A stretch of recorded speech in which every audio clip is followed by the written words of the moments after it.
أعوذ بالله من الشيطان الرجيم.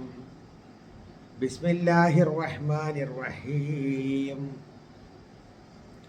فأما من طغى وآثر الحياة الدنيا فإن الجحيم هي المأوى وأما من خاف مقام ربه ونهى النفس عن الهوى فإن الجنة هي المأوى يسألونك عن الساعة أيان مرساها فيما أنت من ذكراها إلى ربك منتهاها إنما أنت منذر من يخشاها كأنهم يوم يرونها لم يلبثوا إلا عشية أو ضحاها.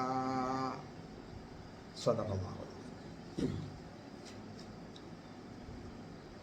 പ്രിയപ്പെട്ടവരെ, അസ്സലാമു അലൈക്കും വറഹ്മത്തുള്ളാഹി വബറകാതുഹു.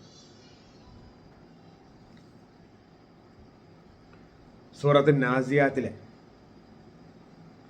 37 മുതൽ 46 കോടി ആയത്തുകളാണ് ഓതിവെച്ചത്. അർത്ഥം നോക്കാം.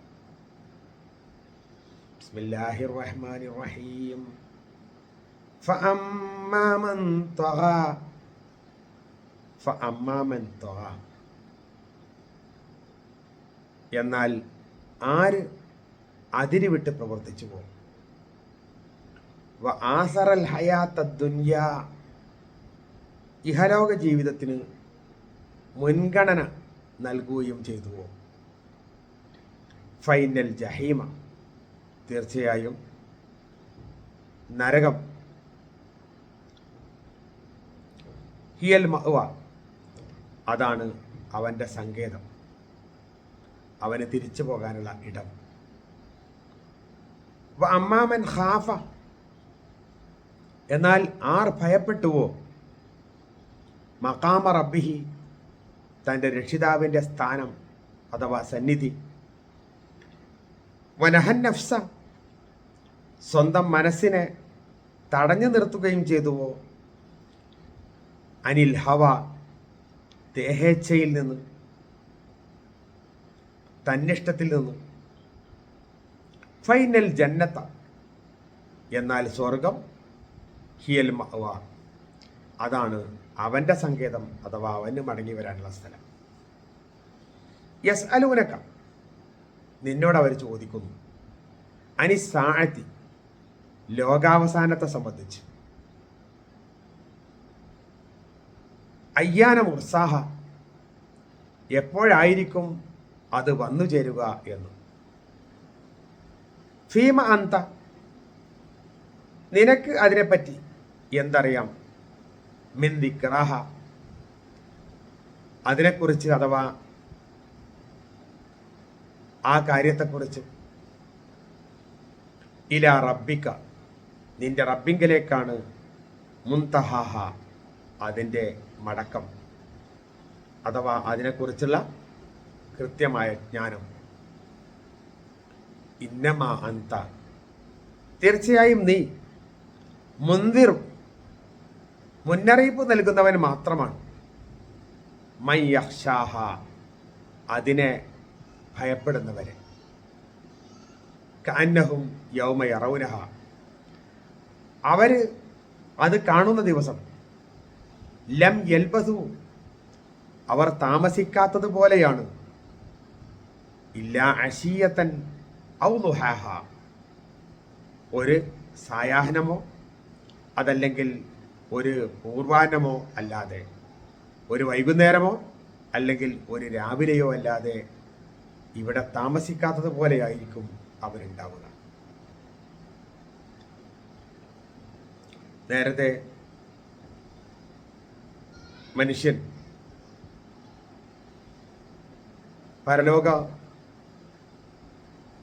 പരലോകം അടുത്ത് നിൽക്കുന്ന അവസ്ഥ, ഈ ലോകത്തിൻ്റെ അവസാനം നേരിൽ കാണുകയും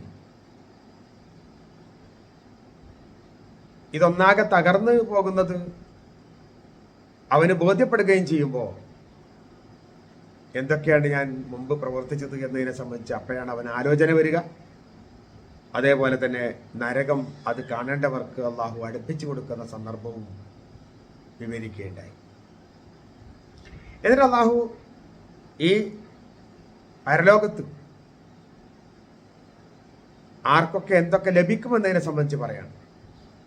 അമ്മാമൻ ത്വഗ, ആര് അതിര് വിട്ട് പ്രവർത്തിച്ചുവോ, ഓരോരുത്തർക്കും ഒരു അതിരുണ്ട്, ഇത്രയൊക്കെ പ്രവർത്തിക്കാൻ പറ്റുള്ളൂ എന്നുള്ള ഒരു അതിര് അള്ളാഹു വെച്ചിട്ടുണ്ട്.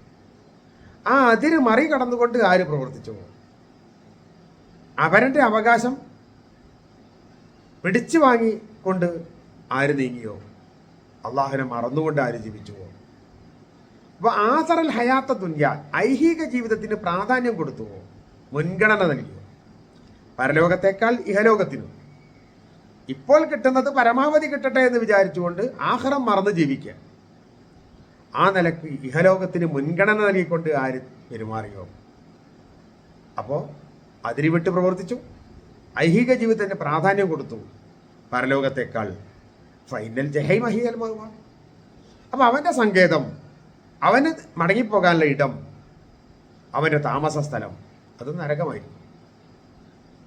പിന്നെ അതിന് വേറൊരു മാറ്റം ഉണ്ടാവില്ല എന്നർത്ഥം. വഅമ്മാമൻ ഖാഫ മഖാമ റബ്ബി, എന്നാൽ അള്ളാഹുവിൻ്റെ സന്നിധിയെക്കുറിച്ച് ഭയപ്പെടുക. പടച്ചവനെ കാണേണ്ടി വരും, പടച്ചവൻ ഇതെല്ലാം കാണുന്നുണ്ട്, എല്ലാം അള്ളാഹു റെക്കോർഡാക്കുന്നുണ്ട്, ഒരു നാൾ അള്ളാഹിനോട് സമാധാനം പറയേണ്ടി വരും എന്ന രൂപത്തിൽ ജീവിക്കുക. മാത്രമല്ല വനഹൻ നഫ്സ അനിൽ ഹവ, ദേഹേച്ഛയിൽ നിന്ന് സ്വന്തം മനസ്സിനെയും ശരീരത്തെയും തടഞ്ഞു നിർത്തുക. ദേഹേച്ഛ, ദേഹത്തിന് തോന്നുന്ന ഇതെന്താണോ, ആ സമയത്ത് എന്താണോ തോന്നുന്നതനുസരിച്ച് പ്രവർത്തിക്കുക എന്നതിൽ നിന്ന് മനസ്സിനെ നിയന്ത്രിക്കുക. എനിക്കത് പാടില്ല, ഇത്രയൊക്കെ മുന്നോട്ട് പോകാൻ പറ്റൂ, ഇവിടെ നിന്ന് അങ്ങോട്ട് എനിക്ക് വിധിച്ചതല്ല, ചെയ്യാൻ പാടില്ല എന്ന നിലക്ക് ദേഹം ഇച്ഛിക്കുന്നതിന് പ്രാധാന്യം കൊടുക്കാതെ അതിനെ പിടിച്ചു നിർത്തിക്കൊണ്ട് അരുത് എന്ന് ദേഹേച്ഛയോട് പറഞ്ഞിട്ട് സൽവഴി തിരഞ്ഞെടുത്തുകൊണ്ട് മുന്നോട്ട് പോകുന്നയാള്.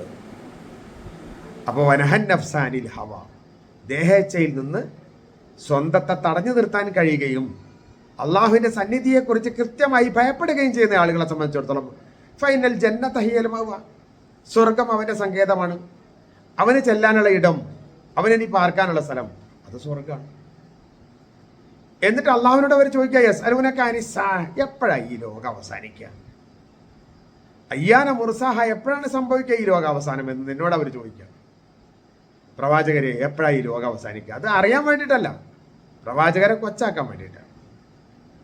അപ്പോൾ പതിവായിട്ട് ഇടയ്ക്കിടയ്ക്ക് ഇങ്ങനെ ചോദിച്ചു കൊടുക്കുക, ഇതെങ്ങനെ സംഭവിക്കുക, എന്നാ ലോകം അവസാനിക്കുക, ഈ ലോകം അവസാനിക്കുക എന്ന് ഇങ്ങനെ ചോദിച്ചു കൊടുക്കുക. ഫീമാന്തം എന്നിക്രാഹ, നിനക്കതിനെ സംബന്ധിച്ച് എന്താ പറയാൻ കഴിയുക, നിനക്കതിനെ പറ്റി എന്തറിവാണുള്ളത്, താങ്കൾക്ക് എന്തറിവാണ് ഈ ലോകാവസാനത്തെ സംബന്ധിച്ച് പറഞ്ഞു കൊടുക്കാനുള്ളത്? ഒരറിവും താങ്കൾക്കില്ല. ലോകാവസാനത്തെ സംബന്ധിച്ച് പ്രവാചകൻ സല്ലല്ലാഹു അലൈഹി വസല്ലമക്ക് അല്ലാഹു കൃത്യമായ വിവരം നൽകിയിട്ടില്ല. ഇന്ന ദിവസം അസ്തമിക്കും, ഇന്ന ദിവസം അവസാനിക്കും എന്ന് പറഞ്ഞു കൊടുത്തിട്ടില്ല. ഇലാ റബ്ബിക മുൻതഹാഹ, അതിനെ സംബന്ധിച്ചുള്ള സംസാരം, അതിനെ സംബന്ധിച്ചുള്ള പരമജ്ഞാനം താങ്കളുടെ രക്ഷിതാവിനാണ്. അള്ളാഹുവിന് മാത്രമേ ലോകം അവസാനിക്കുന്നതിനെ സംബന്ധിച്ച് എന്തെങ്കിലും പറയാൻ പറ്റുള്ളൂ. ലക്ഷണങ്ങൾ കണ്ടുകൊണ്ട് ലോകം അവസാനിക്കാറായി എന്ന് പ്രവാചകൻ സല്ലല്ലാഹു അലൈഹി വസല്ലമക്ക് പറയാൻ സാധിക്കും എന്നതല്ലാതെ ഇന്ന ദിവസമാണ്, ഇന്ന സന്ദർഭത്തിലാണ് എന്ന് ഉള്ള വിവരം അള്ളാഹുവിൽ മാത്രം നിക്ഷിപ്തമാണ്. ആർക്കും അതിനെ സംബന്ധിച്ചുള്ള വിവരം നൽകിയിട്ടില്ല. കാരണം മനുഷ്യന് പ്രവർത്തിക്കാനുള്ള ഇഷ്ടം പോലെ അവസരമുണ്ട്. ആ ലോകം അവസാനിക്കുന്നതിന് തൊട്ട് മുമ്പായിട്ട്, റൂഹ് തൊണ്ടക്കുയിലെത്തുന്നതിന് തൊട്ട് മുമ്പായിട്ട് ഒരാൾക്ക് മടങ്ങണമെന്ന് തീരുമാനിച്ചാൽ അയാളെയും അള്ളാഹു സ്വീകരിക്കും. അപ്പം അതിനുള്ള അവസരം ഒരുക്കി കൊടുക്കുക. ലോകാവസാനം ഇന്ന സമയമാണെന്ന് പറയാതെ പരമാവധി അയാൾക്ക് നന്മ ചെയ്യാനുള്ള അവസരം അള്ളാഹു കൊടുക്കുക. എന്നിട്ട് അള്ളാഹിൻ്റെ റസൂലിനോട് ഒന്നുകൂടി പറയാണ്, ഇന്നമാ അന്ത മുന്തിറുമൈ യഖ്ശാഹ, ആ അവസാനിക്കുന്ന ലോകം അവസാനിക്കുന്ന ആ തീയതി അഥവാ ലോകാവസാനം എന്ന് പറയുന്ന സംഗതി, അതിനെപ്പറ്റി മുന്നറിയിപ്പ് നൽകുക എന്നത് മാത്രമാണ് താങ്കൾക്കുള്ളത്. റസൂല് എല്ലാവർക്കും മുന്നറിയിപ്പ് നൽകുക എന്ന് പറയുന്ന സംഗതിയാണ്. അപ്പം അതുകൊണ്ട് തന്നെ അതിനെ പേടിക്കുന്ന ആൾക്കാർക്ക് വേണമെങ്കിൽ തിരിച്ചു വരാൻ സാധിക്കുമെന്നർത്ഥം. മുന്നറിയിപ്പ് നൽകുക എന്ന് പറയുന്നത് മാത്രമാണ് അള്ളാഹിൻ്റെ റസൂലിന് അള്ളാഹു കൊടുത്തിട്ടുള്ള നിർദ്ദേശം. കാന്നഹും യൗമ യറൗനഹ, ഇനി അത് കാണുന്ന ദിവസം ലം യൽബസു ഇല്ല അശ്രിയത്തിനോ ദുഹാഹ, ഈ ലോകാവസാനത്തെ സംബന്ധിച്ച് അത് കാണുന്ന അല്ലെങ്കിൽ ഇതെല്ലാം അവസാനിക്കുന്നത് കാണുമ്പോൾ ഇവിടെ താമസിച്ച ആൾക്കാർ ഒരു പൂർവാഹനം ഒരു ഉച്ചവരെ ഈ ലോകത്ത് താമസിച്ചിട്ടുള്ളല്ലോ എന്ന് വിചാരിക്കും. ഒരുപാട് കാലം വയസ്സാകുന്നത് വരെ ഇവിടെ താമസിച്ച ആൾക്കാർ വിചാരിക്കുക ഞാൻ കുറച്ച് കാലം ഇവിടെ താമസിച്ചിട്ടുള്ളൂ. ഇനി ഈ കുഴിമാടത്തിൽ കടന്നതിനെ സംബന്ധിച്ചും ആൾക്കാർ ആലോചിക്കുക എന്താ വെച്ചാൽ വളരെ കുറച്ച് കാലം ഞാൻ കടന്നിട്ടുള്ളൂ, അതിനകത്തൊന്നും കിടന്നിട്ടില്ല, വളരെ കുറച്ചേ താമസിച്ചിട്ടുള്ളൂ. ഈ ലോകത്ത് മുഴുവൻ താമസിച്ചത് വളരെ കുറച്ചേ താമസിച്ചിട്ടുള്ളൂ. ഇല്ല അഷിയത്തൻ്റെ ഉദുഹ, ഒരു വൈകുന്നേരം അല്ലെങ്കിൽ ഒരു രാവിലെ ഇത്ര നിന്ന പോലെ തോന്നുള്ളൂ. കാരണം മറ്റേൻ്റെ ഭയാനകത അതിന് മാത്രമാണ്. ലോകം അവസാനിക്കുന്നതിനെ സംബന്ധിച്ച് ആലോചിച്ച് നോക്കിയാൽ, ഇനി മറ്റൊരു ലോകക്രമത്തിനെ സംബന്ധിച്ച് ആലോചിച്ച് നോക്കിയാൽ ഇവിടെ താമസിച്ചത് വളരെ വളരെ കുറഞ്ഞൊരു സന്ദർഭം മാത്രമേ ഉള്ളൂ എന്ന് ബോധ്യപ്പെടുകയാണ്. അപ്പോൾ റബ്ബിൻ്റെ സ്ഥാനം മനസ്സിലായിക്കൊണ്ട് ദേഹേച്ഛയിൽ നിന്ന് രക്ഷ നേടിക്കൊണ്ട് പടച്ച തമ്പുരാനോട് എല്ലാം ഏറ്റു പറഞ്ഞുകൊണ്ട് റബ്ബിലേക്ക് മടങ്ങാൻ നമ്മൾ തയ്യാറെടുക്കണം. റബ്ബ് സുബ്ഹാനഹു വ തആല നമ്മളെല്ലാവരെയും അള്ളാഹുവിൻ്റെ ഓർമ്മ നിലനിർത്തുന്ന യഥാർത്ഥ മുത്തക്കികളെ ജീവിക്കാൻ അള്ളാഹു നമുക്ക് തൗഫീഖ് നൽകട്ടെ. നമ്മളിൽ സംഭവിച്ച ചെറുതും വലുതുമായ ദോഷങ്ങളൊക്കെ അള്ളാഹു നമുക്ക് വിട്ടുപുറത്ത് മാപ്പാക്കി തരുമാറാകട്ടെ. വാഹൃദാവാന അൽഹംദുലില്ലാഹി റബ്ബിൽ ആലമീൻ. അസ്സലാമു അലൈക്കും വറഹ്മത്തുള്ളാഹി